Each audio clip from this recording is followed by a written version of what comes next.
Okay, welcome to part 4 of the walkthrough. For this part of the walkthrough, we will be continuing off of whatever we have built in part 2.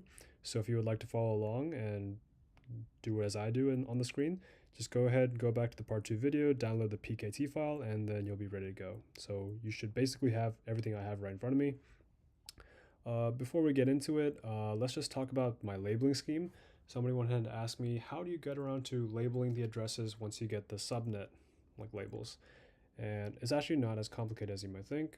Many of you already know that once you have a subnet or network ID for a subnet, that the first address must always go to the default gateway. So if you look at subnet 6, for example, it's given 192.168.6.0, and the default gateway should be 192.168.6.1. And if you remember from part 3 that I did later catch this mistake right here, so let's go and fix that right now. Let's just double check that it's the same on PC config though. Yeah, I remember that being quite a thorn in my backside when I was working on it. So 192.168 is always 192.168.6.1. First address is always given to the default gateway, no matter what. And after that, you have basically the entire subnet address range to give to the remaining devices in your subnet. So I did arbitrarily choose to give PC1 the address 686.2. I could have given it something else like, I don't know, 24/32. I could have given it 250/32. I could not have given it 256 or 57 because at best with 8 bits you can represent up to 255 because the 0 is included, right? And the 0 is for the network ID. So I arbitrarily chose 2, but if you were feeling extra, you can choose any kind of number you like within that range and go for it. That kind of works out the same way for some of these subnets, like subnet 9. Subnet 9 and subnet 8 and 7 are structured in a similar way, where they're all configured with only one device besides the actual default gateway. So the default gateway addresses are all here on these devices. They all start with that 1. And then I arbitrarily chose the second available address, 2, for the devices. So for those situations, the devices are pretty much telling you what they want to be addressed as. They literally ask you for an address without you having to do anything about it, aside from that arbitrary device address that you can choose. However, in more ambiguous cases, like these subnets in between, like you look at subnet 1, 2, 5, 4, and 3, it's kind of hard to tell which one should be the default gateway, but it's totally up to you. You get to decide which one is which. Whenever you're not told what to do, you get to decide. And in my example, I configured my default gateways as such. I gave R1 right here most of the default gateways to which it's attached, and I gave most of them to, oh, hold up, that does not look right. Right here I put .1 for both these guys. I'm not sure if that's a mistake that I caught from before. That's weird. Let's go ahead and check IP route on R2.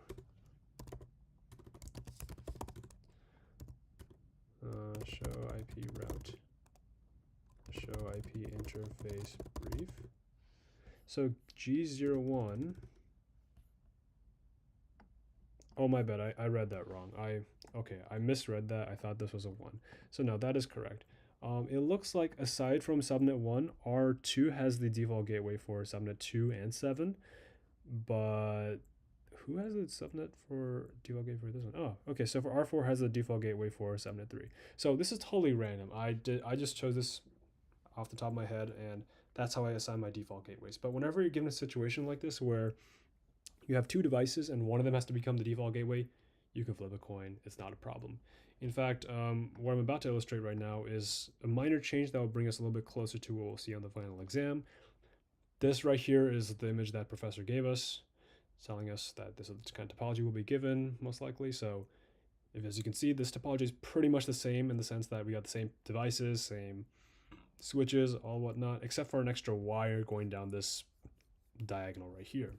So as I go ahead and add this wire, think a little bit about what we're going to do with it. So we currently haven't given it a new subnet ID. Oh, again, I can also arbitrarily choose which port I want to put into, but I'm going to go with O2 on this side and O3 on that side. So we have to give it a subnet ID. Let's just keep it simple and just go up another number. Let's give it subnet 10 and then give it the appropriate subnet ID. So it's going to be 168.10.0. Give it the subnet mask as 24. Keep it pretty standard across the board. And the subnet mask, I mean, it's up to you if you want to write it. You totally don't have to. But as you saw in the midterm, when you were asked to calculate the subnet range, and then things get really hairy with deciding and calculating what the subnet range looks like when you type it out in decimal format, you really want that number to be printed on the screen ready for you. So over the course of this final exam, hopefully we won't need to write out 255, 255, 255 or on our screens, because 24 should be obvious. But if it's something arbitrary like 19 or 12, 17, those are really weird numbers. You would probably like to calculate that and have it in front of you. And again, the moment of decision comes upon us where we decide who will be our default gateway for this new subnet.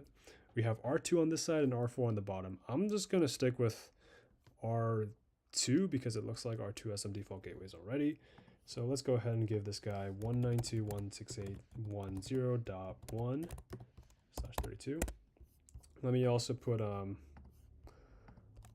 192.168.10.2/32 over there.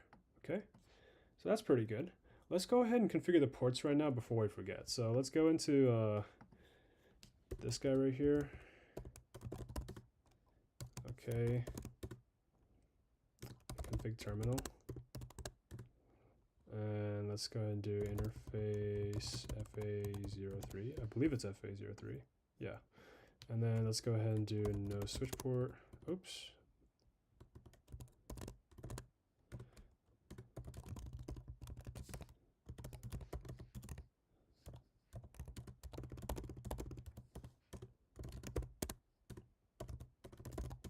Okay, that's done. Let's just show IP route or interface brief before we go. That's good.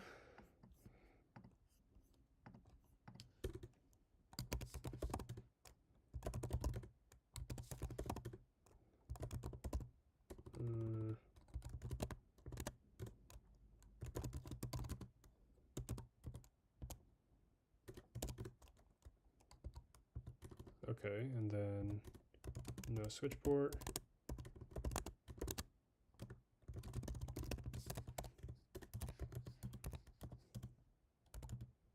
Oh, that's it, sorry. 255, 255, 255. Okay, let's take a look at that IP interface brief. Perfect.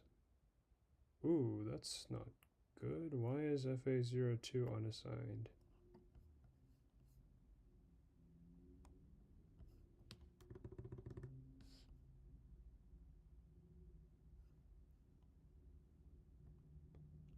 Did I overwrite something?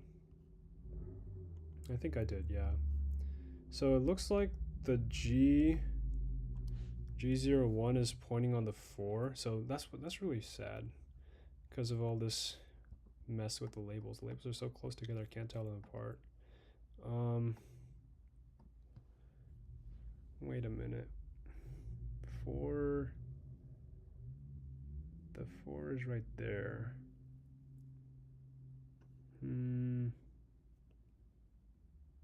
Which one is which? So FA02 remains unassigned. I just gave the 10 to FA03. So I should have, how many should I have? 1, 2, 3, 4, right? 1, 2. Okay, I think I gave it to the wrong one then. Oh wait, yeah, everything's fine actually. I just gave it to the wrong one. I should have given it to FA02. I can leave it this way, but just change it to FA02. So let's go back real quick. And then let's do interface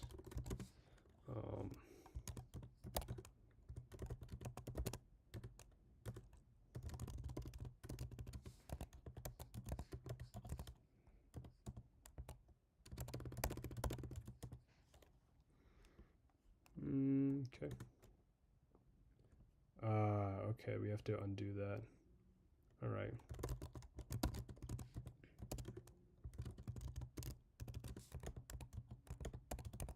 Let's put some nonsense down here.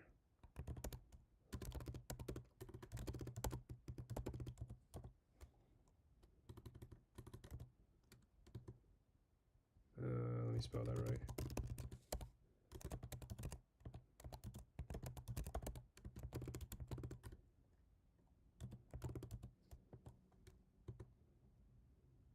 Okay, I'm messing with myself too hard now. Let's just give it a similar address.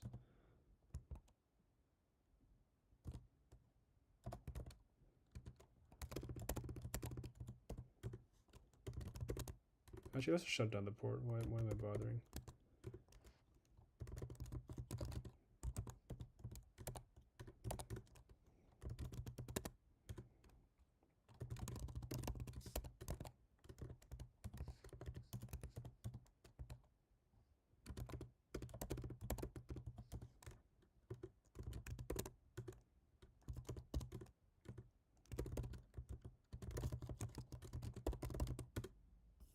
Yeah, so it's administratively down, but I got this one in, so that's good. All right, so there we go. We have these two new ports configured, and that's it for just putting together the new topology. Since all of our other ports are configured from previously, let's take a look at our notes to see what else we have on the agenda. What's the... Oh, that's not the notes. Let's see. Downloaded part 2, yeah, that's more or less done. Considering, yeah, for previous parts, fix the default gateway, sure. Make change to new topology, yeah, thanks. Add subnet label. Yeah, we did that. Oh, so yeah, another thing that I did not cover in the part 2 walkthrough or tutorial was that somebody uncovered for us that this command right here takes care of password encryption. So that little password that we had, CS158A. So if I just show running config here, oh, it's not here actually, my bad. I gotta go to privilege exec, so CS158A. If I go to show running config right here, the password that remained visible to my user right here was the line console password right here. So if you see right here, this password is visible. That's a no-no, right? So what do we gotta do to do that, to take care of that? We gotta hit this command, and that way, that password will not be visible. So it's very simple, service password encryption. Okay, and then once we end, we can go and do show running config. You can also see that it's active right here, so you don't need to scroll all the way down, but just to make a point about it, I'm going to go and scroll all the way down just to show that that line console password is no longer visible. Yeah, perfect. So let me go ahead and finish putting that command into all the switches. So let me just take care of that real quick. So it's config terminal, and then service password, and show running config. Yep, it's here. I trust it, so I'm going to move on. R3, CS158A, and then config terminal, and then service password. I'm not going to bother checking it. I'm pretty sure it works. Service password. Okay, so that's good. We got password protection on that. Where's our password encryption and all that? How do I label? I already covered labeling. And okay, now is the crazy part. So I'm not an expert on how IP routes are distributed and how they're shared across protocols, but I do intend to investigate how they should be. But as per my experimentation and playing around with RIP and OSPF, I noticed that some really weird things happen when you configure RIP and OSPF haphazardly. So since the professor asks us to configure RIP and OSPF on half and half of the switches, I'm going to show you exactly that. By arbitrarily picking 2 switches, I'm going to go ahead and configure those 2 with RIP and the other 2 with OSPF. And you'll see that once I'm done with that, the IP routes don't look the same as our previous results, where in part 3 you had the access to the entire network topology because of how RIP redistributes the IP routes throughout all the devices. Instead, you'll see that the RIP switches will share with each other, and the OSPF switches will share with each other, but they kind of won't intermingle enough to get the entire network. So let's do this. Let's just go ahead and do RIP on R1, R3, and then OSPF on R2, R4, and see what it looks like. Okay. So let's pull up R1. I'm already here, configure terminal.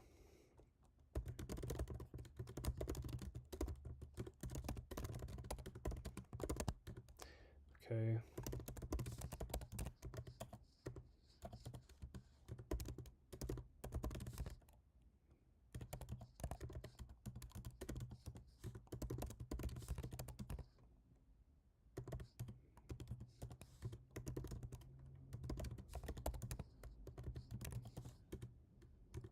That looks good. It's got 1, 2, 3, 4.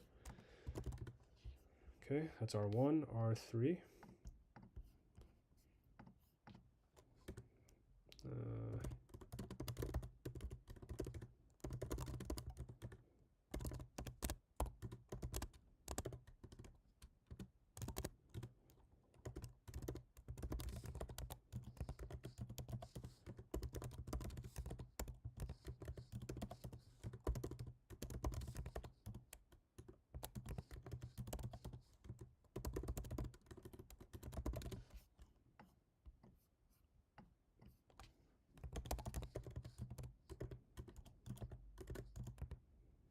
Oops, don't do that. That's not a network ID. Okay, great. RIP is pretty easy. Let's move into OSPF or R2. Okay, so enable configure terminal.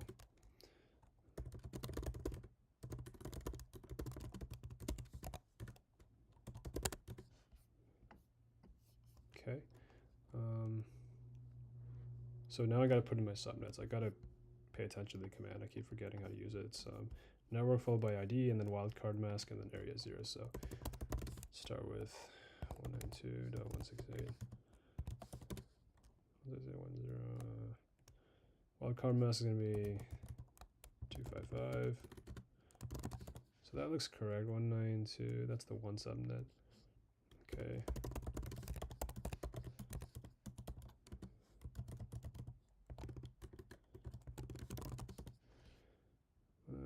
That's the 10 subnet. Okay. I did something wrong. It's 4 zeros. That's not good.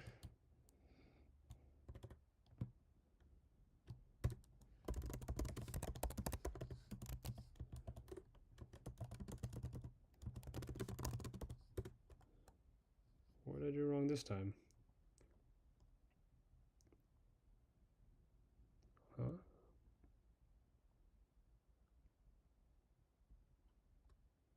Oh, there's a dot right here. That's so hard to pick up. That's so hard to pick up if it's not pointing the right direct place. Okay, so that's the 2. 7.0. Okay, that's it for R2. R4. Plenty of mistakes. That's not good.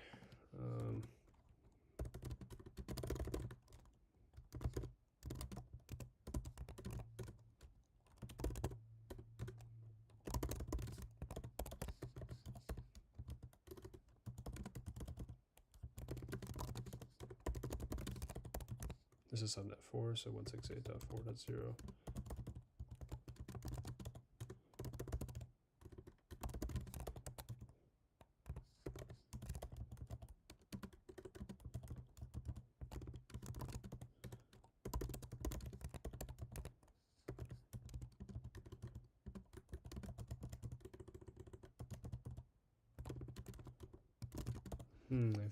I feel like I fell asleep on this one.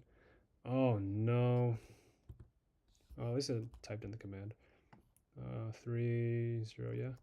All right, so now that that's taken care of, let's take a look at the IP route. So show IP route.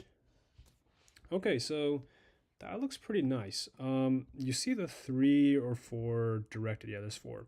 There's 4 directly connected routes to this switch, which are what? 3, 4, 9, and 10. So again, 3, 4, 9, and 10. These are the ones that are connected to our router. But the OSPF ones are 1, 2, and 7. 1, 2, and 7. These guys are also OSPF routes on R2. So similarly, R2 will have a table where it has its own connected routes, but it will also have the OSPF routes from R4. This is kind of new to me, and I'm still looking into why this is the case. And surprisingly, as I said before, R3 and R1 will share routes with each other with RIP, but for some reason not with OSPF. So it becomes interesting to see that because of this, certain parts of this topology are not accessible by others. So what do I mean? Let's take, for example, a simple ping between PC4 and PC1. This will fail. So as you see, ping 192.168.6.2. And the host is unreachable from the 9.1 address. And 9.1 is basically R4. This is basically R4's way of saying, buddy, I don't know what to tell you. I don't know how to get to this place. Because his routing table says, I have no entry for 192.168.6. So PC1's subnet is somewhere in the unknown, according to this guy. He has no idea how to get to it. That's why he responds to the PC4 with, hey, PC4, I'm router 4, and I have no idea how to get there. So that's kind of sad, but at least some of the routes take us somewhere. So PC3 should be manageable. I think subnet 8 is somewhere here. Oh shit, it's not. What about PC? Oh, PC2 is. Okay, well, that's something. So I guess the ping, the ripped networks can talk to each other, and the OSPF networks can talk to each other. So 192.168.7.2. So this one should work just fine. Or at least I'm hoping it does. Okay, thank God.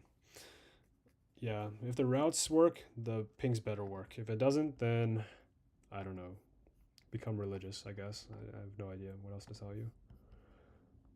I'm not a religious man, but when stuff stops working, that's when all the prayers come out, you know? So 192, this is PC3 pinging our PC1 because these guys are both RIP networks, so 168.6.2. So this guy will be able to talk to, 192.168.6.2 host not reachable. That is bad. This should work. 168.8. So this is router 3 telling PC3 that it can't find it. That's not good. Let's take a look and examine why. So IP route again. So I should have knowledge of .6. For some reason I don't have .6. Okay, let's look at R1. Do I have R6 here? I better. Yeah, I'm directly connected. I am also connected to 5.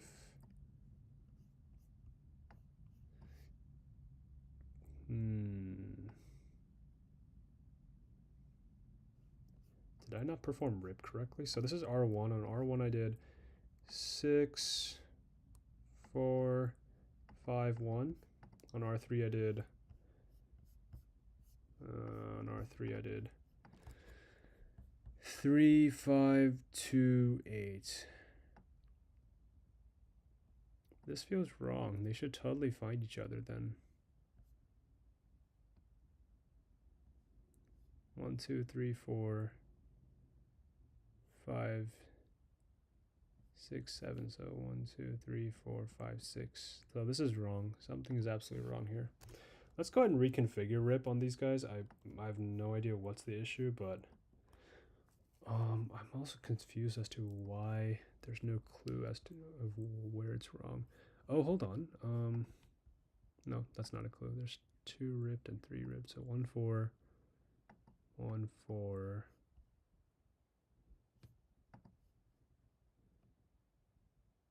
Oh wait, I think that's the clue. So I have No, I'm stupid. I'm just counting wrong.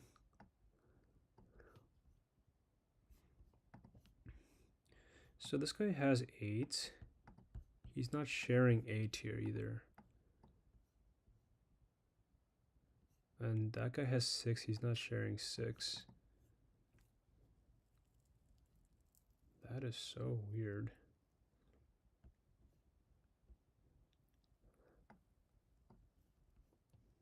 Okay, can we just try pinging?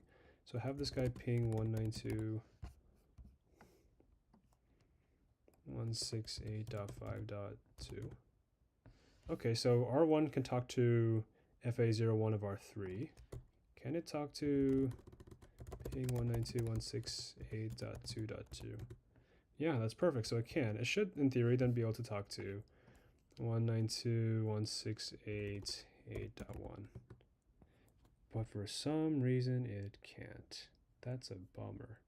Did I get the PC config wrong here? I hope I didn't.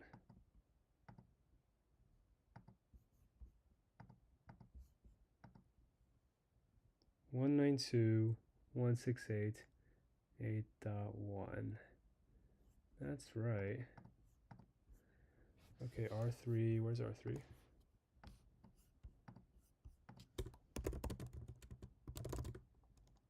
Show IP interface brief.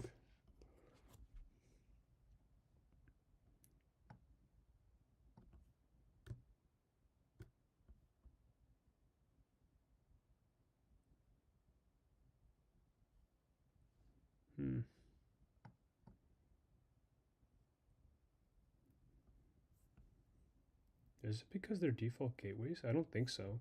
I'm pretty sure if R4 wanted, he could talk to FA01 of R2. So ping.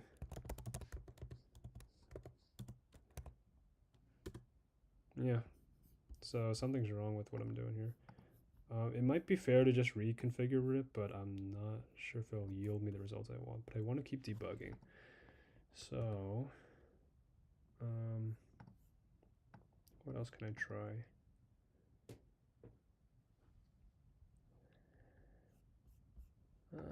Let's look at the IP config of this guy. It's 6.1. Subnet mask looks correct.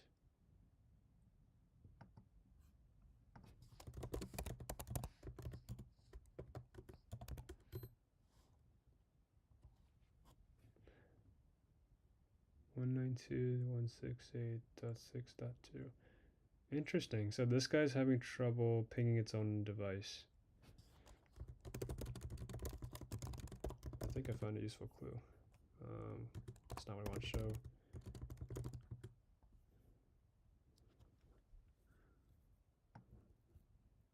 Oh, what do you know? I'm an idiot. I decided to leave that in there.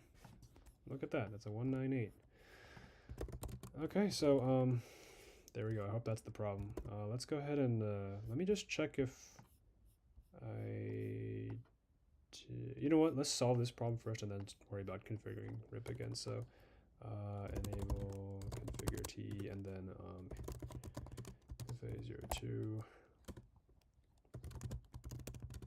Oh, let's just do no switchboard just to be safe. IP address.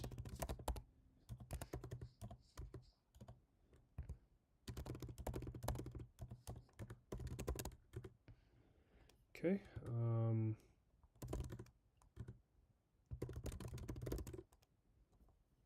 I wonder if I need to do. Yeah, let's just check running config to see if RIP is properly enabled, and then it should share the data quickly. So yeah, network RIP on R1 is 168.168.4, 168.5, 168.6.0. Okay, and then R3 has. I gotta scroll all the way down just to make this seem like a good idea. 2358. Okay, is it the 2358? Yeah, 2, 3, yeah, 5 and 8. Okay, so I should have it now then, right? Show IP route. Maybe I just need to try ping. So ping 192.168.6.2. Okay, that's good. I think the data will now start to show up. So if I try to ping, let's try ping a ping. Okay, now the ping should work because both these guys are able to talk to one another. So let's have PC1 ping PC3.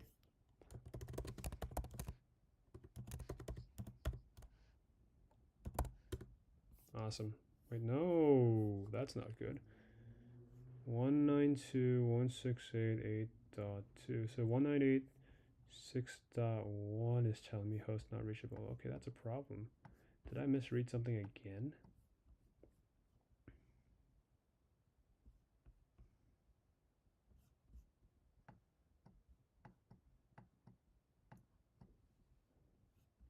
Is the default gateway wrong?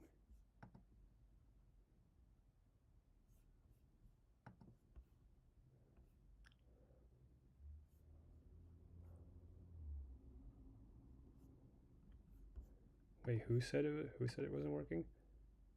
192.168.6.1. So R1 doesn't know the route. It doesn't know the route to 8. Yeah, it's still not shared. Okay.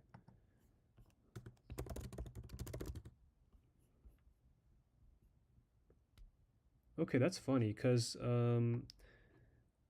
this guy learned the path to 6. I wonder if I can do it the other way now. So PC3 to PC1.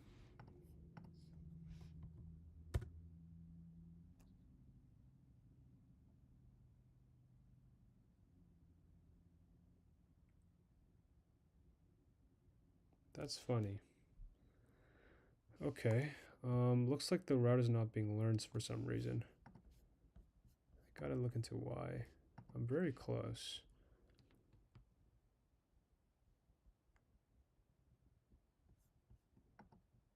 Have to just learn one more. What's that one more? 1, 4, 5, 6. These are correct, right? 1, 9, 2, 1, 6, 8, 1, 1, 9, 2, 1, 6, 8, 4.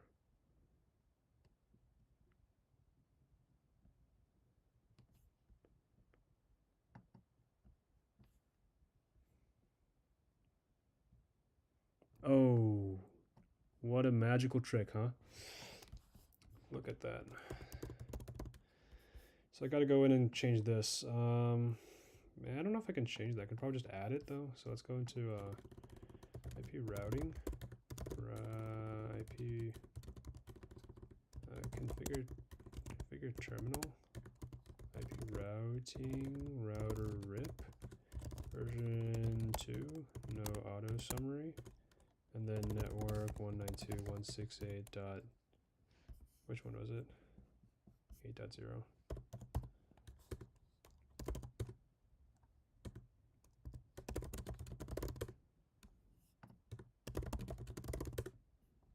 All right, that looks good. Yeah, so now, after a long-awaited and well-deserved torments, we see the RIP devices on the RIP networks communicating with one another, but they continue to remain isolated from the OSPF networks. So that is something that will require further investigation from me, and I'm hoping that someone else in the audience knows more than I do about networks and can tell me why that's the case.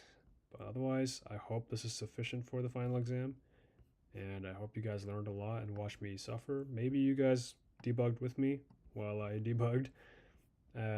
Hopefully you came up with another bright idea or better tool to, or strategy of how to debug, because debugging like I did was just basically a lot of grunt work and pinging back and forth to see where connections work, where connections are not working, and then narrowing down the search space of possible problems. Yeah, so I'm gonna go ahead and save this and put this up if you guys want to make good use of it and play around with it. Otherwise, I think that is all from me, tutorial wise. Our final exam this Wednesday is gonna be quite tough. I'm not too interested in doing trace-RT. I guess you guys can do that by yourselves once you have this file. All right, best of luck on the final exam. Yeah.